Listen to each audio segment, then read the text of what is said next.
So back in July of 2021, Game Mill Entertainment and Viacom announced Nickelodeon All-Star Brawl. It's really no secret that platform fighters other than Smash Brothers have been a thing prior to this game's announcement, but those ended up either as total failures that couldn't stand out in a good way, or blatant Smash clones made as licensed kids games. But All-Star Brawl was different. This was being developed by Ludosity, who had previous experience in the platform fighter genre. Second, the game was going to feature rollback netcode, which is slang for a different architecture of online play which Smash didn't use. Smash Brothers games are notorious for having horrible online multiplayer, so people were very excited. And when gameplay was shown off, while it was very similar to Nintendo's Brawler with only a few gameplay changes, players were immediately drawn to it. It was fast and frantic, like something you'd see at a Smash Bros. Melee or Project M.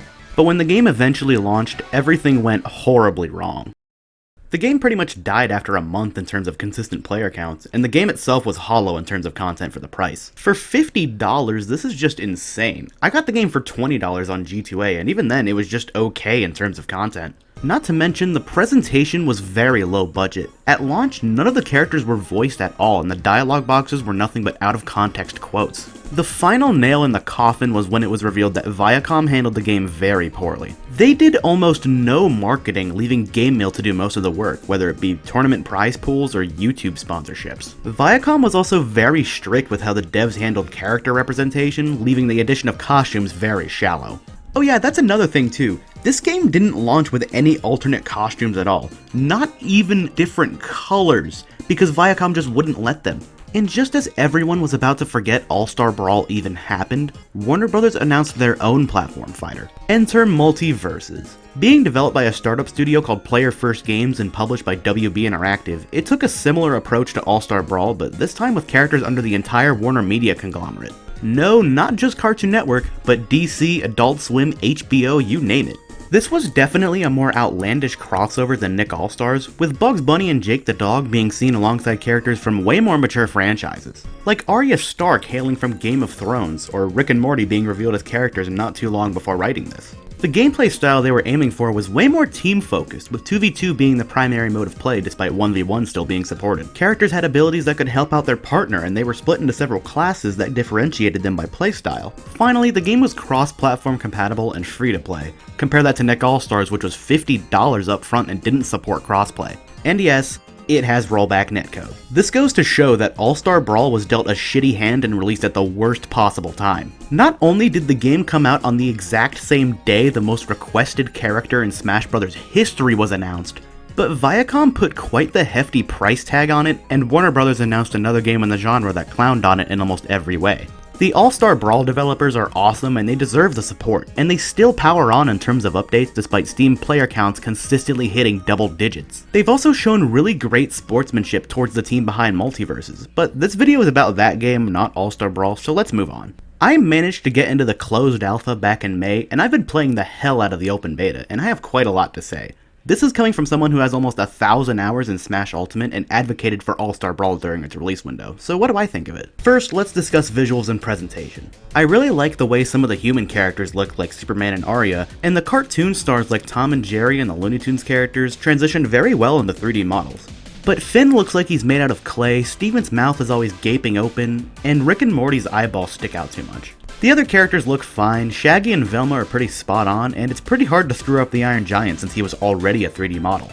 The environments get the job done just fine. I wouldn't call any of them bad, but they look very 2D if that makes sense. There's lots of hand-drawn elements in the backgrounds, whether it be paintings in Scooby's Haunted Mansion, pictures on the computer in the Batcave, or the floating heads in the Cromulons stage. Unfortunately, there's only a handful of stages in the game at the moment, so I think they should focus on that with the game's content drip.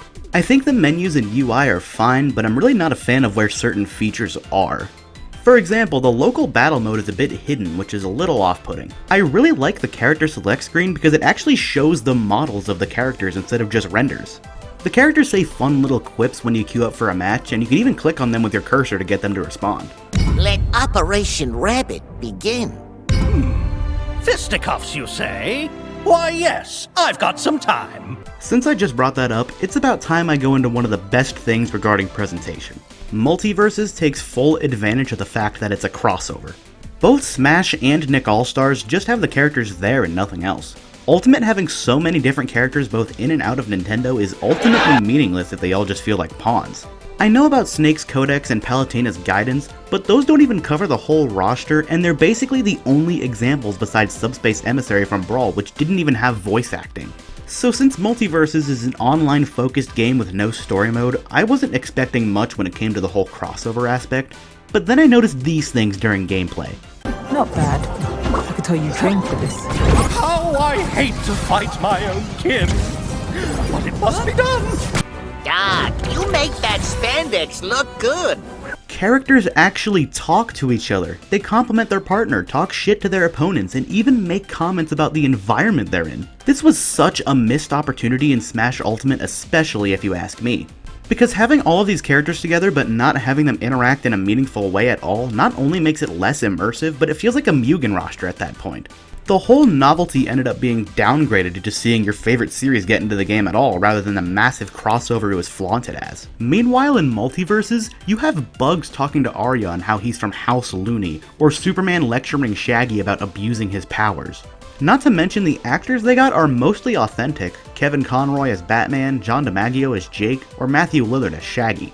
Unfortunately, they did have to make a few cuts, but they made do with what they had. They only recorded a few new noises for Tom and Jerry, so they had to recycle voice clips from old Tom and Jerry shorts, but this is probably for the best. Look what happens when Tom dies.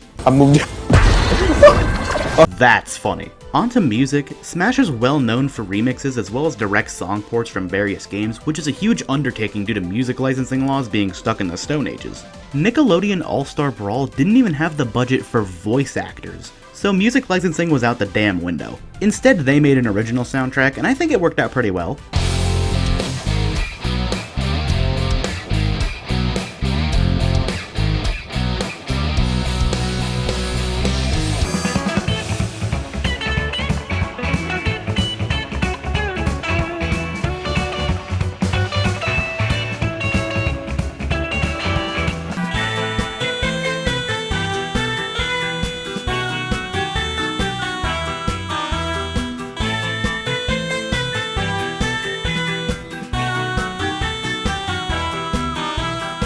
Now, judging by the generic heroic music in the menus, I had zero expectations for the music in this game. But when I got into a match,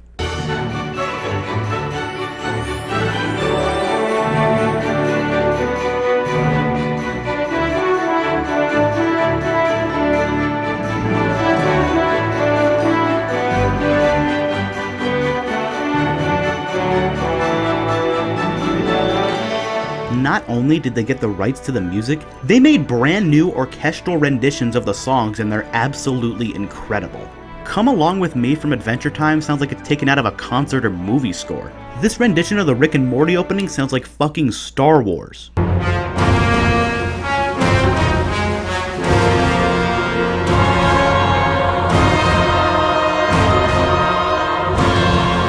The Haunted Mansion stage really nails the Scooby-Doo vibe, and they even use the melody from the original show's title card.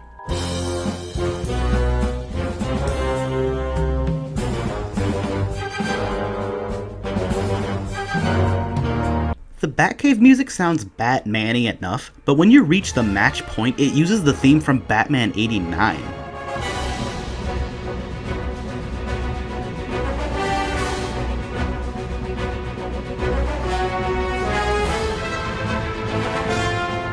Now, I never watched that movie. I recognize this theme specifically from Lego Batman the video game. And I personally think Steven Universe is trash! But this fucking song gave me chills when I first heard it in a match. How do you even do that?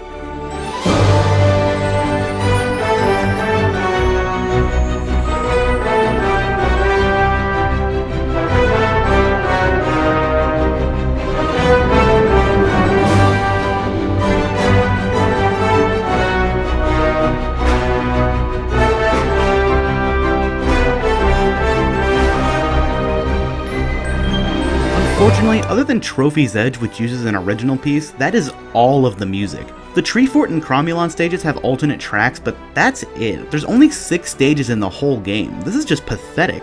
Smash 64 had 9 stages, and that came out in fucking 1999. And don't give me the whole, it's just a beta, because Season 1 starts on the 15th as of writing this, and they don't seem to be revealing another stage for it, because they dropped the Cromulon stage early. More on this later though.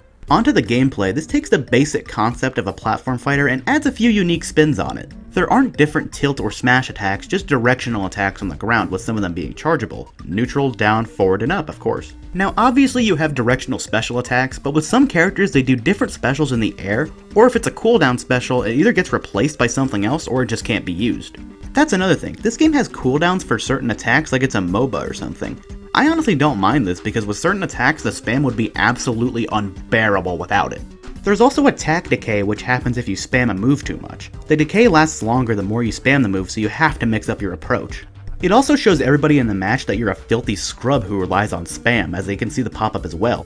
As I said before, there are different fighter classes which separates the characters. Shaggy and Garnet, for example, are bruisers, which are focused on up-close combat with not much in terms of zoning. Arya and Finn are assassins, in which they primarily use a weapon in combat and their specials have unique properties with multiple different functions. Raindog and Velma are supports, in which they have tools that can help out their partner in a variety of ways, whether it be a shield, mobility, or healing. The Iron Giant and Superman are tanks, in which they might be slow, but they hit hard and can take a massive beating before finally getting killed. Finally, Bugs Bunny and Tom and Jerry are the mages, where they have a variety of summons or unconventional attacks that can have different effects or spawn items or traps. This is an interesting concept to have dedicated classes in a platform fighter, but it's pretty unbalanced. I'm not talking about literal character balance, but the amount of fighters per class. I listed 2 of each class as examples, but there are more. 3 supports, 3 tanks, 3 assassins, but there's only 2 mages with a 3rd coming later, and 6 goddamn bruisers with a 7th on the way. Good god, is that enough bruisers? Maybe Batman should have been an assassin, or LeBron or Garnet should have been a tank. Lay low on the bruisers for a while, guys. Certain characters are also marked with difficulty flags. Shaggy and Raindog are recommended to new players, while Tom and Jerry and Arya Stark are listed as expert, meaning they're harder to learn and master. This was a good design choice, as new players might gawk at the cool character they recognize and are unable to master them right away, potentially blaming the game for their lack of experience. Back to the actual combat, like many platform fighters, it uses the time-honored tradition of using knockback instead of health. Beat your opponents to a bloody pulp and land one last hard-hitting attack to launch them off the stage and score a point. Recovery is fairly different from Smash. Instead of the up special dedicated to an upward moving attack, players are granted 2 air specials and 2 air dodges before having to land again, and they can also jump up walls to recover. This means if you're in the center of the stage and spending a lot of time in the air, if you use both of your granted specials and you get launched, you better hope your dodges can save you from the blast zone. Another new mechanic MultiVersus brings to the table is perks. This was a massive red flag for me because 9 times out of 10 when fighting games introduce gameplay modifiers, it completely screws the balance. But here, they're surprisingly well implemented. They're minor stat changes so the player still has to play effectively to win. You get 3 main perks which anyone can equip, and a signature perk which are character specific. Main perks can also be stacked with your partner, increasing their effectiveness. You get perks by playing with a certain character, and once you unlock perk training for that character, you can buy specific perks with 100 coins, which is peanuts for this game. And the only way to get coins is through regular gameplay, meaning you can't pay to skip the grind. Speaking of grind, it's about time I talk about this game's monetization.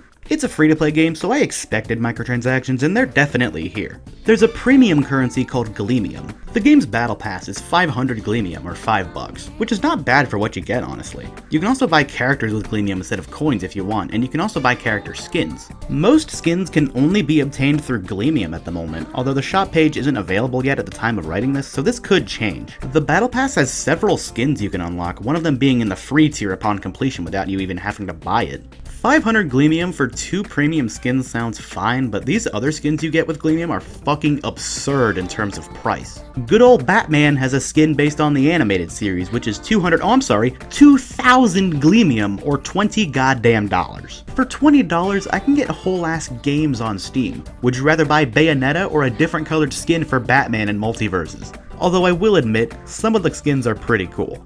A few of them are different characters that are similar to someone on the roster from the source material, such as Uncle Shagworthy or Cake. Of course you can get different skins based on the actual getup of the characters, such as Harley's original design before she left being the Joker's henchman, pirate clothes for Tom and Jerry, a tan sweater Arya is frequently seen wearing in Game of Thrones, or whatever the fuck this is for Garnet. What's really cool is that you have instant access to any character in both practice and local battles. You can try out any character you want before you buy, and in practice mode you can also wear any costume you want. And this is a free-to-play game. Other fighting games could cost $60 up front and have paid DLC fighters you can't even practice with. Another free fighting game, Killer Instinct, makes you buy fighters with real money, although you can play against them for free to learn matchups. So I've talked about what I like about this game, so why don't I bitch for a little bit? First off, remember when I talked about the lack of stages? That also equates to a lack of music. Most stages only have one song, so you're bound to hear the same song multiple times in one session. Don't get me wrong, the music is great, but it gets nauseating after a long time hearing the same songs over and over. We are the crystal gems. We'll always save the day. These are really good tracks, but they play constantly. If you're the type of person that gets irritated by repetition, do yourself a favor and play your own music playlist in the background. Second of all, character balance is a bit wonky. It's not insanely unbalanced or anything, and they have made efforts to fix the roster, such as nerfing Taz's Tornado, but certain characters can be obnoxious to fight. Velma is probably the best support character in the game right now. Some of her weird-ass attacks absolutely demolish. You've got your typical high tiers like any other fighting game, but this godforsaken piece of shit, this asinine, borderline broken, no skill required, brain-dead, cockamamie, sword-wielding rat bastard is everything wrong with fighting game balance. Finn was absolutely disgusting during the open beta. Of course he's been nerfed after Season 1 launched, but oh my god, he was unbearable before. Even after winning a set, I was still in a bad mood because I had to fight him in the first place. One last issue I have is matchmaking. It's completely random, trying to match you with players in your region for the best connection. But there's no Asia servers at the time of writing this, so I've been getting a lot of one-bar matches. But there should really be a quality filtering option for matchmaking, so you can only get players with good connections. The only option here is turning crossplay on or off. They're going to be introducing ranked play in Season 1, likely with skill-based matchmaking and lever penalties. I hope these stay in ranked, as I like to play my games casually, so I don't really want to be tied with sweaty tryhards, and it feels good to carry new players. Keep quick play casual and keep ranked competitive. Having skill-based matchmaking in an environment where you can't level down means opponents are just going to get harder and harder the more you play. Not to mention, since this game is free, people will just start using Smurf accounts to bypass the skill-based matchmaking. I also hope they tweak the skin monetization too. I hate to complain about this small little thing while everything else is so consumer friendly, but come on, $20 for a different colored Batman? So that's my take on the open beta. The characters that have been data mined and confirmed look pretty cool so far, so what are my most wanted characters? These aren't going to be in any specific order, so I'm just going to dump them here. Master Shake. The only Adult Swim reps currently confirmed at the moment are Rick and Morty, so seeing one of the network's most important shows and its legacy in the game would be great. It doesn't have to be Shake specifically, but I think his asshole personality would lead to some great interactions with the roster. A regular show character. Like Adventure Time, this show was a huge player in the Cartoon Network renaissance. Its first 4 seasons might possibly be my favorite show on the network. As for the character, Mordecai and Rigby might seem obvious, but in terms of combat potential, I think Skips would be a great tank class character. Scorpion. Mortal Kombat is one of the most famous franchises in all of gaming, and since Warner Bros. Bought the rights after Midway went bankrupt, I mean, how could you not include him? He's literally from a fighting game. He's got moves you can easily transfer over. I also think they should use his character design from MK Legends Scorpion's Revenge, as I think he would fit very well in the game's art style. Walter White. I know it sounds like a dumb joke, and to be honest, I'd have a hard time thinking of a moveset, but I've recently started watching Breaking Bad myself, and I've been really invested so far. I honestly think it would be really cool to see him get into the game in some way. I'd imagine this explosion scene with Gus flying out would make a pretty funny knockout animation and a clever reference. Blue team! The Mask. Come on, this movie is an absolute classic with no sequel whatsoever. And the entire point of Stan Lee's transformation with the mask is cartoony mayhem, which would be perfect for MultiVersus. He could pull out that balloon Tommy gun or spin around like Taz, he'd fit right in if you ask me. Jotaro Kujo. Sounds ridiculous, but Warner Bros. Japan actually distributes the anime, and their logo is on the back of my Blu-rays of the show, so there technically is a Warner tie there. And to be honest, it's just my fanboy talking. The last crossover fighting game Jotaro got into was fucking terrible, and I think he looked really cool in the style of the other human characters in MultiVersus. I hope they go with his Stardust Crusaders design if he gets in, with his getup from Diamond is Unbreakable and Stone Ocean being unlockable costumes. I also hope they at least keep him voiced in Japanese, or have the option to switch foreign characters to their original language with subtitles on the screen. Maybe give him a time stop gimmick too. Klonoa. I know, it's wishful thinking, it's probably not going to happen at all, but god damn it, I'm biased. I love this game so far. I've dropped an ungodly amount of time into Super Smash Bros. Ultimate, and I needed a change of pace, and I think this game might be it. No, I'm not calling it a smash killer, as I personally think platform fighters are a solidified genre now. Remember, this isn't a Smash clone, it's a platform fighter. It does enough different to justify existing, unlike that Cartoon Network fighter which was just verbatim Smash Brothers, even copying Brawl's Subspace Emissary. And judging by what they've shown so far for Season 1 of MultiVersus, I'm very excited for the game's future. I really hope it doesn't turn out like Halo Infinite with slow content drip steering players away, or Overwatch trying too hard to be competitive, alienating casual players like me. So I decided to add some thoughts of what I played of Season 1 thus far post-editing. Morty came out on the 23rd and he's very strange. I like his foundation and I can probably get used to him at some point, but right now I just can't get the hang of him and I lose 90% of the matches I play him in. I even got the skin to force myself to play him more so I can get better. I am very responsible with money.